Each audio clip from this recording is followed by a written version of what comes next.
School 21 bu nima o'zi?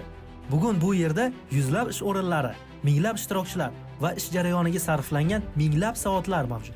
Maktabda g'oyalar qaynamoqda, loyihalar dunyo yuzini ko'rmoqda va ertaga mamlakat qiyofasini o'zgartirishga qodir insonlar yetishib chiqmoqda.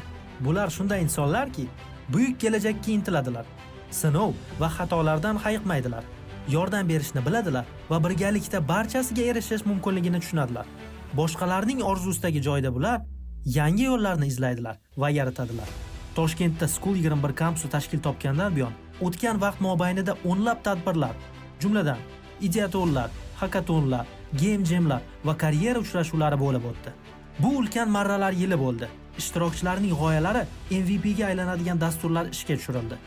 Robototexnikalar laboratoriyasi yangi texnologik yechimlarni bevosita kampusni o'zida yaratish va sinab ko'rish imkonini berdi. Laboratoriya negizida Launch Lab 21 startaplar akseleratori ishga tushirildi. Bu tanishuvlar yili bo'ldi. Ushbu yil davomida Toshkentdagi hovuzlardan 5000 dan ortiq kishi, ya'ni o'z hayotini o'zgartirish ishtiyoqida yurganlar o'tishga muvaffaq bo'lishdi. Ularning 20% dan ortig'ini qizlar tashkil etadi. Umumiy ishtirokchilarning 50% esa soha bo'yicha mutlaqo tajribasiz kelishgan. Ularning barchasi IT sohasida imkoniyatlar cheksiz ekanligini isbotlashdi. School 21 nafaqat maktabning o'zi, balki mamlakatdagi yirik tadbirlar, Ziyo Forum, Comic-Con, Jazirama festival, ICTV kabilarning muhim qismiga aylanish orqali ham tanildi. Bu ilhomlantirish yili bo'ldi.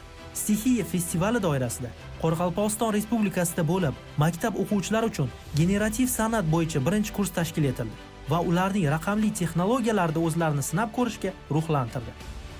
Road Show va My Fair loyihalari orqali O'zbekistonning 14 ta hududiga tashrif buyurilib, minglab yoshlar bilan uchrashuvlar o'tkazildi va IT sohasi yangi imkoniyat eshiklarini ochayotganligi ularga namoyon etildi.